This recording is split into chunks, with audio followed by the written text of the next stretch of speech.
Friends, నేను శ్రీలక్ష్మి. ఈరోజు పడమటి సంధ్యారాగం సీరియల్ రేపు ఎపిసోడ్కి సంబంధించిన ప్రోమో రిలీజ్ అయింది. ఆ ప్రోమోని బేస్ చేసుకొని అసలు సీరియల్లో ఏం జరగబోతుంది, ఎలా ఉండబోతుంది అని చెప్పి స్వీట్ అండ్ షార్ట్గా చెప్పేస్తాను ఫ్రెండ్స్. ఈ వీడియో చివరి వరకు చూసి నచ్చితే లైక్ చేయడం మర్చిపోకండి. అలానే మొదటిసారి నా ఛానల్ చూస్తుంటే సబ్స్క్రైబ్ చేసి నన్ను ఎంకరేజ్ చేస్తారని అనుకుంటున్నాను ఫ్రెండ్స్. ఇక లేట్ చేయకుండా వీడియోలో ఏం జరుగుతుందో చూసేద్దాం.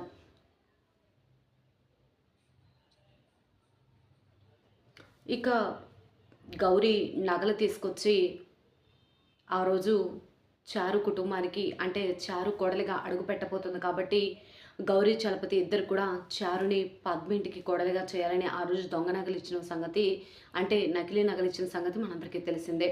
కాకపోతే ఇప్పుడు చలపతి జైల్లో ఉన్నాడు. మరొక మార్గం లేక గౌరీ ఏదో ఒకలాగా ఎక్కడో ఒక చోట అప్పు చేసి తీసుకొచ్చి ఆ డబ్బులని చారు చేతికిచ్చి, ఎలాగైనా మీ నాన్నని బయటకు తీసుకురా, నేనే వెళ్ళి ఇచ్చి బయటకు తీసుకురావచ్చు, కానీ ఇప్పటికే మీ నాన్నకు నీ మీద పీకల వరకు కోపం ఉంది, నా కూతురు నన్ను పట్టించుకోలేదు అని, ఈ డబ్బులు నువ్వే ఇచ్చావని చెప్పి మీ నాన్నని బయటకు తీసుకురా అని అంటాం. ఆ చారు దొరికిందే అవకాశంగా డబ్బులు తీసుకొని ఆ నగల షాప్కి వెళ్ళడం, నగల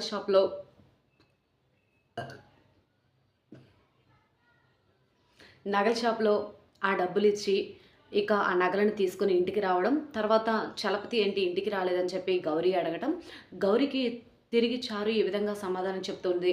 అమ్మ, మనం ఇచ్చిన దొంగ నగలని ఇంట్లో తెలిస్తే నా జీవితం నాశనం అయిపోతుంది, నన్ను మెడపట్టి బయటకు గట్టేస్తారు, ఇప్పుడు నాన్న బయటకు వచ్చి మాత్రం ఏం చేయాలి అని అంటూ ఉంటే, ఏంటమ్మా చారు ఏం మాట్లాడుతున్నావే, అలా మాట్లాడితే ఎలా, మీ నాన్న జైల్లో ఎంత ఇబ్బంది పడుతున్నారో నీకేం తెలుసు అనగానే, ఇబ్బంది పడుతున్నారమ్మా, కాదనట్లేదు, తీసుకొద్దాం చిన్నగా బయటికి, కానీ ఇప్పుడు ఆ నగల విషయం బయట పెడితే మనం ఇచ్చినవి గిల్టు నగలని తెలిస్తే మెడపట్టి బయటకు గట్టేస్తారమ్మా అని చెప్పి చారు అనటం.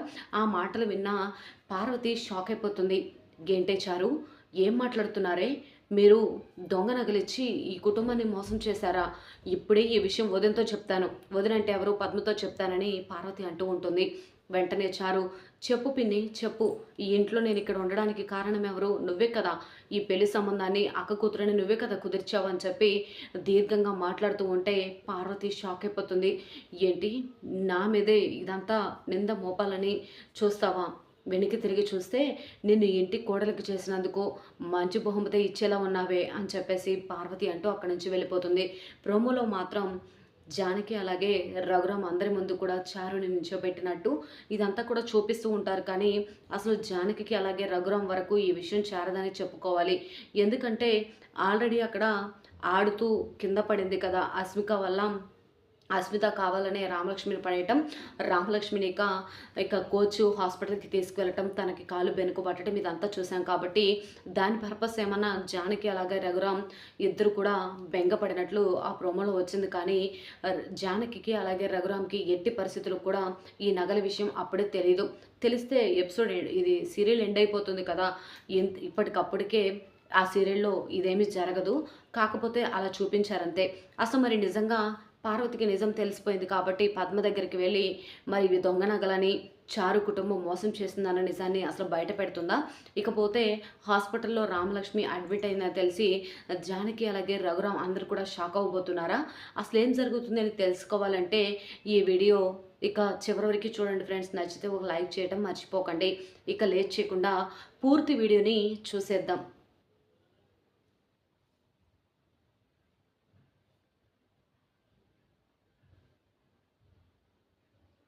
ఇకపోతే సీను అదే పనిగా కావాలని ఆదికు అలాగే ఆదిత్యకు మధ్య చిచ్చు పెట్టాలని ఇదంతా కూడా చేస్తూ ఉంటాడు. కావాలని అయితే నన్ను ఇక ఆదిత్యను ప్రేమిస్తున్నానని నన్ను వదిలించుకోవడానికి అబద్ధం చెప్పింది. కానీ ఇక ఆదిత్యను ఉసుగొలిపితే ఖచ్చితంగా ఆద్య మనసులో అసలు ఏముందో బయట పెడుతుంది అనే ఆలోచనతో కావాలనే సీను ఇక ఆదిత్య దగ్గరికి వచ్చి ఆదిత్య అని అంటూ ఉంటే, ఏంటి బ్రో ఇలా వచ్చావు అని అడుగుతూ ఉంటే, ఆద్య నిన్ను ప్రేమిస్తుందని చెప్పింది కదా, నీకు ఐ లవ్ యూ కూడా చెప్పింది కదా, అందుకే సంతోషపడుతున్నావా ఏంటి అనగానే అది నీకెలా తెలుసు? ఆద్య నాకు చెవిలో చెప్పింది కదా అనగానే, ఆద్య నాకు కూడా చెప్పిందిలే అని చెప్పి సీను అంటూ ఉంటాడు. ఓహో! అవునా? సరే, సరే అని చెప్పేసి అంటూ ఉంటే, అవును కానీ నీ ప్రేమ నిజమని నేనెలా నమ్మాలి? నీ మీద ఆద్యకు ఎక్కువ ప్రేమ ఉందని ఎలా తెలుసుకోవాలి? అని అంటూ ఈ విధంగా సీను కావాలని అంటూ ఉంటే, ఏది ఏమైనా ఆద్యకి వెళ్ళి నువ్వు ముద్దు పెట్టు. అప్పుడు ఆద్య అసలు నిన్నెంత ప్రేమిస్తుందో తెలుస్తుంది కదా అనడంతో, సరే అని చెప్పేసి ఈ విధంగా అంటూ ఆదిత్యని ఉసుగొలుపుతాడు ఆద్య వైపు. ఇప్పుడు ఆద్య అసలు ఎక్కడ ఉంది ఏంటి అని తెలుసుకోవాలని చెప్పి ఇక పరిగెత్తుకుంటూ ఇల్లంతా కూడా చూస్తూ ఉంటాడు. ఎక్కడ చూసినా ఆద్య కనిపించదు. ఒక దగ్గర ఆద్య ఫోన్ చూసుకుంటూ ఉండడంతో అది గమనించిన సీను ఇక ఆద్య దగ్గరికి వచ్చి, "ఏంటి ఆద్య ఇక్కడేం చేస్తున్నావు?" అనగానే, "నీకెందుకు?" అని చెప్పి అంటూ ఉంటే, "నీకోసం ఆ అమెరికా వాడు ఎతుకుతున్నాడు" అనగానే, "ఏంటి ఏమైంది?" అని అంటూ ఉంటే ఈ విధంగా అంటూ ఉంటుంది ఆద్య. "ఎందుకో చెప్పు సీను" అనగానే, "అది నీకు ముద్దు పెట్టడానికి ఆదిత్య వస్తున్నాడు" అని చెప్పి సీను అనడంతో వెంటనే ఇక ఆద్య ఇలా అంటూ ఉంటుంది, "ఆదిత్య అలాంటి వాడు కాదు" అని చెప్పి అనడం, వెంటనే ఇక ఆదిత్య వస్తున్నాడు. "నువ్వు నా నుంచి తప్పించుకోవడానికి ఐ లవ్ యూ చెప్పావు కానీ నీకు ఖచ్చితంగా ఆదిత్య అంటే ఇష్టం లేదని నాకు తెలుసు. నువ్వు ఆదిత్యని ప్రేమిస్తుంటే తనకి ముద్దు పెట్టడానికి ఏమైంది?" అని చెప్పి అనగానే ఆద్య కంగారు పడిపోతూ ఉంటుంది. "అదిగో ఆదిత్య వస్తున్నాడు. నీ అమెరికా ప్రేమికుడు వస్తున్నాడు" అని చెప్పేసి సీను పక్కకి వెళ్ళిపోతాడు. ఇకపోతే తను ఆద్య, ఆద్య అని చెప్పి చెవిలో హెడ్‌ఫోన్స్ పెట్టుకొని మొత్తం వస్తూ ఉంటాడు. ఆద్య కనిపించడంతో ఆద్య అని చెప్పి వస్తూ ఉంటే, ఏంటిది ఆదిత్య నిజంగానే వస్తున్నాడు. ఇప్పుడు నాకు ముద్దు పెడతాడా ఏంటి అని చెప్పి అక్కడ ఒడిలో ఆరబెడుతున్న జానకి వైపు వెళ్తుంది. వెళ్ళి, "పెద్దమ్మ, పెద్దమ్మ" అని అంటూ ఉంటే, "ఏంటమ్మా ఆద్య?" అనగానే, "ఏమైనా హెల్ప్ కావాలా పెద్దమ్మ?" అని అంటూ ఉంటే ఆదిత్య కూడా ఆద్య దగ్గరికి వస్తాడు. ఆదిత్య వచ్చాడు కదా! మీరు సరదాగా మాట్లాడుకుంటూ ఉండండి అని చెప్పి అంటూ ఉంటే, "అయ్యో! అదేమీ లేదు" అని చెప్పి ఈ విధంగా అనుకుంటూ ఉంటే, మాట్లాడుతున్నప్పుడు ఇక జానకి మాత్రం చాలా కంగారు పడిపోతూ ఉంటుంది. "ఏమైంది ఆద్య?" అనగానే, "ఏం లేదు పెద్దమ్మ" అని అంటూ ఉంటే, "ఏం పని లేదమ్మా నువ్వు వెళ్ళి ఆదిత్యతో మాట్లాడు" అని చెప్పి అనగానే, ఆదిత్య ఆద్య వెనకే పరిగెడుతూ ఉంటాడు. పద్మ, పార్వతి పొయ్యి దగ్గర పని చేసుకుంటూ ఉంటే, ఆది వెళ్ళి, "ఏంటత్తయ్య పిలిచారు?" అని అంటూ ఉంటే, "నేనా? ఎప్పుడు పిలిచానే? అయినా నిన్ను పిలవాల్సిన అవసరం నాకేంటి?" అని చెప్పి పద్మ అంటూ ఉంటుంది. "ఓహో! పార్వతి పిన్ని పిలిచిందనుకుంటా" అని అనగానే, "నేనా? నేనేం పిలవలేదమ్మా. మా బాధలు మేము పడుతున్నాం" అనగానే వెంటనే ఇక పార్వతితో పద్మ ఇలా అంటూ ఉంటుంది. "దానితో మాటలేంటి? నువ్వు పని చెయ్యి" అనగానే అటు నుంచి సుందరమ్మ నడుచుకుంటూ వస్తూ ఉంటే, "ఓహో! నాయనమ్మ పిలిచిందా?" అని చెప్పి మళ్ళీ కూడా పరిగెత్తుతూ ఉంటే, "ఆద్య ఆగు, ఆగు" అని చెప్పి ఆద్య వెనకాల పరిగెడుతూ ఉంటాడు. ఇక ఆదిత్య, "వీళ్ళ ప్రేమను చూడలేక చచ్చిపోతున్నాం" అనగానే, "ఏమైంది నాయనమ్మ? ఏం కావాలి?" అనగానే, "కాళ్ళు నొప్పిగా ఉన్నాయే, కొంచెం వెళ్ళి కొబ్బరి నూనె తీసుకొచ్చి నా కాళ్ళకు మసాజ్ చేయవే" అనగానే, "సరే నాయనమ్మ అలాగే" అని చెప్పేసి ఆద్య ఇక లోపలికి వెళ్తుంది. ఆదిత్య కూడా ఆద్య వెనకాలే పరిగెత్తుకుంటూ వెళ్తాడు. ఇకపోతే రామలక్ష్మికి ఈ విధంగా మరి దెబ్బ తగలడంతో కోచ్ ఇక హాస్పిటల్‌కి తీసుకొని వెళ్తాడు కదా!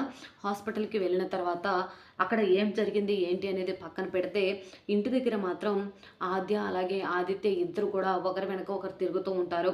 కానీ సీను మాత్రం చాలా మురిసిపోతూ ఉంటాడు.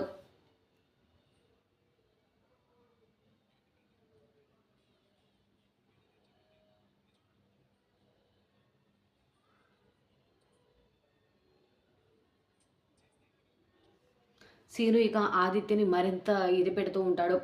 "ఏంటి బ్రో ఆదికి ముద్దు పెట్టావా?" అనగానే, "లేదు బ్రో" అని అంటూ ఉంటే, "నువ్వంటే ప్రేమ ఉంటే తను నీకు ముద్దు పెట్టకుండా ఎందుకు తిరుగుతుందిలే? నువ్వంటే ప్రేమ లేకనే తను అలా తిరుగుతుంది" అనగానే, "లేదు బ్రో ఆదిత్య" ఇలా అంటూ ఉంటాడు సీనుతో. "ఆద్య నన్ను ప్రేమిస్తుంది" అనగానే, "అయ్యో! నీకింకా అర్థం కావట్లేదా?" అని చెప్పి సీను ఈ విధంగా ఆదిత్యతో అంటూ ఉంటాడు.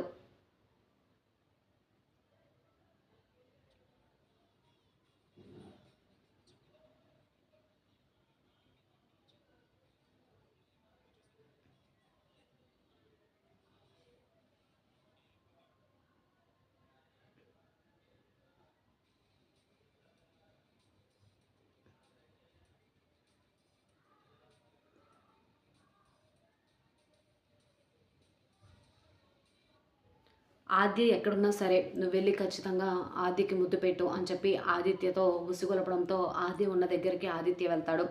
ఆద్య, ఆద్య అని చెప్పి దగ్గరికి వస్తూ ఉంటే ఆద్య చాలా కంగారు పడిపోతూ ఉంటుంది. ఎక్కడ ఆదిత్య ముద్దు పెడతాడేమో అని చెప్పి. ఆద్య గట్టిగా కళ్ళు మూసుకుంటుంది. ఆదిత్య దగ్గరికి వస్తూ ఉంటాడు. ఇక సీను ఆదిత్యని ఉసిగొలిపాడు కదా! ఆద్య అక్కడి నించొని ఉంటే ఆద్య దగ్గరికి వచ్చి ముద్దు పెట్టడానికి దగ్గరికి వస్తూ ఉంటాడు. ఆద్య ముఖం అంతా చెమటలు పట్టేస్తాయి.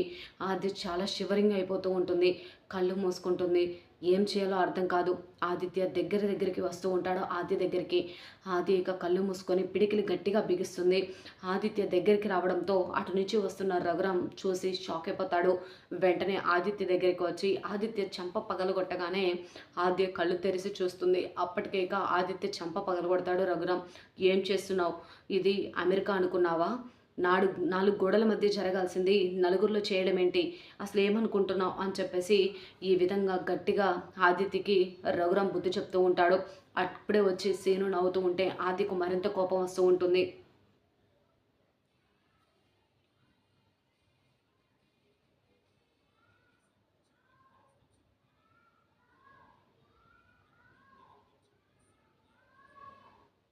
ఇక రఘురామ్ సాంప్రదాయాల గురించి, కట్టుబాట్ల గురించి ఆదిత్య దగ్గర చెప్తూ ఉంటే ఆద్య మాత్రం ఆదిత్య వైపు జాలిగా చూస్తూ ఉంటుంది. ఎందుకంటే ఇదంతా ఆదిత్య కావాలని చేసిన పని కాదు కదా. సీనునే ఆద్య మీద కావాలని ఉసుగొలిపాడని ఇదంతా కూడా ఆద్యకి మళ్ళీ సీనునే చెప్పాడు కాబట్టి ఆద్య ఈ విధంగా చూస్తూ ఉంటే రఘురామ్ ఇక చిన్న చీర చినిగితేనే మగవాళ్ళు కూడా తలదించుకునే సాంప్రదాయంలో పుట్టి పెరిగాం. అలాంటిది నువ్వు ఇక్కడ ఇలా అని చెప్పేసి అంటూ ఉంటే ఆదిత్య అలానే చూస్తూ ఉంటాడు. పద్మ పార్వతి మూత అటు ఇటు తిప్పుకుంటూ ఉంటారు. జానకి కూడా షాక్ అయ్యి అలానే చూస్తూ ఉంటుంది.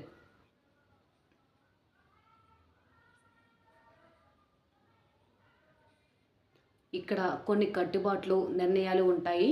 నువ్వు ఎక్కువగా ఏదైనా అతికి మించి చేస్తే ఇక్కడ పరిణామాలు అలానే ఉంటాయి అని చెప్పేసి గట్టిగా రఘురామ్ ఆదిత్యకైతే వార్నింగ్ ఇస్తాడు.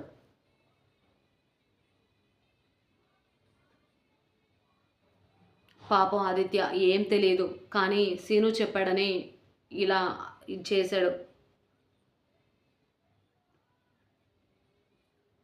ఇవన్నీ పెళ్లి తర్వాత జరగవలసినవి. అది కూడా నలుగురు మధ్య కాదు 4 గోడల మధ్య జరగవలసినవి అని చెప్పి రఘురామ్ గట్టిగా ఆదిత్యకి వార్నింగ్ ఇస్తాడు.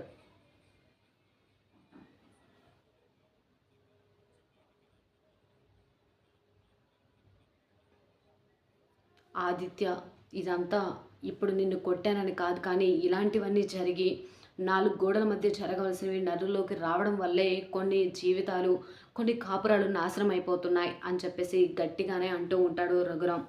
అక్కడ నిలబడి అందరూ అలానే చూస్తూ ఉంటారు.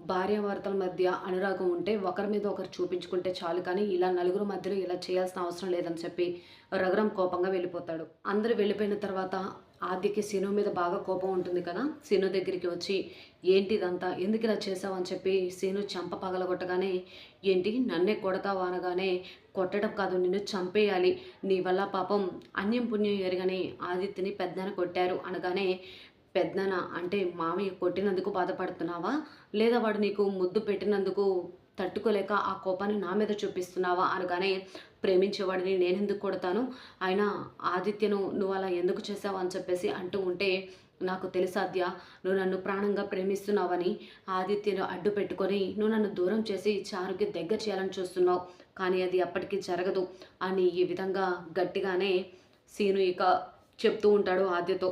ఆద్య ఏం మాట్లాడకుండా సైలెంట్గా ఉండిపోతుంది. ఇకపోతే పద్మ దగ్గరికి చారు ఇక నగల బాక్స్ తీసుకుని వస్తూ ఉంటుంది.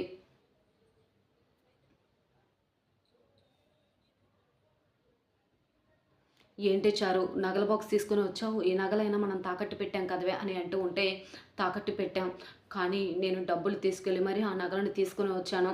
ఇవాళ కాకపోతే రేపైనా మనం నగలు తాకట్టు పెట్టిన విషయం పెద్దనాన్నకి తెలిస్తే పెద్దనాన్న మనల్ని చంపేస్తారు అని ఈ విధంగా అంటూ అక్కడి నుంచి ఇక చారు వెళ్ళిపోతుంది. గౌరీ వచ్చి ఏంటమ్మా మీ నాన్నని ఇంకా బయటకు తీసుకురాలేదు అనగానే నాన్న ఇప్పుడు బయటకు వచ్చి మాత్రం ఏం చేస్తారులే అమ్మ, నగలని బయటకు తీసుకొచ్చాను అనగానే ఏంటి ఏం మాట్లాడుతున్నావు నువ్వు అనగానే అవునమ్మా నేను చెప్పేది నిజం అని చెప్పి ఈ విధంగా అంటూ ఉంటే ఏం మాట్లాడాలో అర్థం కాక అలానే చూస్తూ ఉంటుంది గౌరీ. అప్పుడే పార్వతి వస్తుంది. "ఏంటి మీరు ఆ దొంగ నగలు అడ్డు పెట్టుకొని ఈ కుటుంబానికి కోడలివయ్యావా? నీ సంగతి ఇప్పుడే ఉండు వదినతో చెప్తాను" అని అంటూ ఉంటుంది. ఇకపోతే చారు పార్వతిని బ్లాక్‌మెయిల్ చేస్తుంది.